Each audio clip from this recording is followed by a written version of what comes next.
ಯಾರೋ ನಿಂತಿದ್ದಾರೆ. ಕೂಲಿ, ಓಯ್ ಕೂಲಿ. ಮೇಡಮ್ ನಿಮ್ದು ಏನಾದ್ರೂ ಕೆಲಸ ಐತೆ? ನೀವು ನನ್ನ ಕ್ಲಾಸ್ಮೇಟ್ ರಾಮು ಅಲ್ವಾ? ನೀವು ಕೂಲಿ ಮಾಡ್ತೀರಾ? ಮೇಡಮ್ ಕೂಲಿ ಮಾಡೋದು ತಪ್ಪ? ಏನಿಲ್ಲ, ನಾವು ಚಿಕ್ಕವರಿರುವಾಗ ನಿಮ್ಮ ಅಪ್ಪಾಜಿಯವರು ಈ ಊರಿಗೆ ದೊರೆ.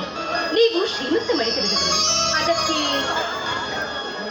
ಮೇಡಮ್ ಶ್ರೀಮಂತ ಮನುಷ್ಯರಲ್ಲಿ ಹುಟ್ಟಿ ಸಿರಿತನದಲ್ಲಿ ಬೆಳೆದು ನಮ್ಮ ಸಿರಿತನಕ್ಕೆ ಬರ ಸಿಡಿಲಂತೂ ಬಂದು ಎರಗಿತ್ತು.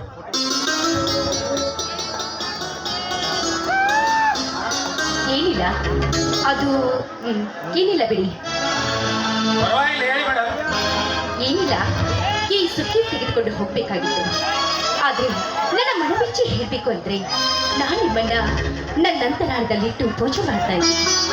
ಹರಿಯುವ ನದಿಯ ಕಲರವನಾದ, ಚಿಲಿಪಿಲಿ ಹುಟ್ಟುವ ಪಕ್ಷಿಗಳ ನಿನಾದ, ಕಣ್ಣೆತ್ತಿಸುವುದರ ಕೋಗಿಲ ಗಾನ, ಗಂಧರ್ವ ಮಿಗಿಲಾದದ್ದು ಈ ನಿಮ್ಮ ಸತ್ಯದಾನ.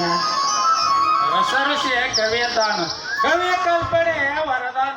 ಮೇಡಮ್ ಗುಲಾಬಿ ಹೂವು ನೋಡಲು ಎಷ್ಟು ಸುಂದರವು, ಅದನ್ನು ಕಿತ್ತಿಕೊಳ್ಳಲು ಹೋದರೆ ನಮ್ಮ ಕೈಗೆ ಮುಳುಚುತ್ತು. ಹಾಗೆ ನೀವು ಶ್ರೀಮಂತರ ಗುಲಾಬಿ ಹೂವು, ನಿಮ್ಮನ್ನು ಬಯಸಿದರೆ ನಮ್ಮ ಮನೆತನಕ್ಕೆ ಮುಳುಚುತ್ತು. ನೀವೇನೇ ಹೇಳಿ, ನಮ್ಮಿಬ್ಬರದ್ದು ಆ ದೇವರು ಸೃಷ್ಟಿಸಿದ ಸಂಬಂಧ. ನಾನು ಮದುವೆಯಾಗೋದಾದ್ರೆ ನಿಮ್ಮನ್ನೇ, ಇಲ್ಲವಾದ್ರೆ ನಾನು ಮದುವೆಯೇ ಆಗಲಾರೆ. ಯಾಕೆ ನಾನು ನೀನು ಚಿಕ್ಕವರಿರುವಾಗ ಪಟ್ಟ ಮಾತು ನೆನಪಿಲ್ವೇ?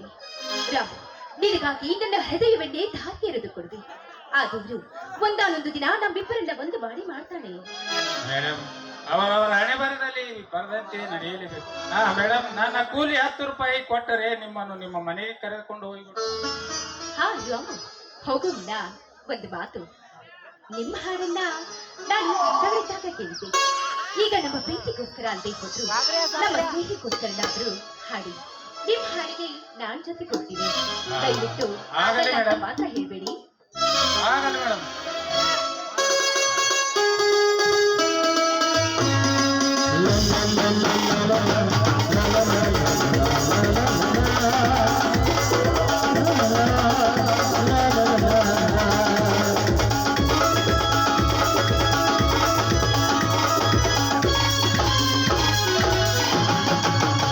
जतैया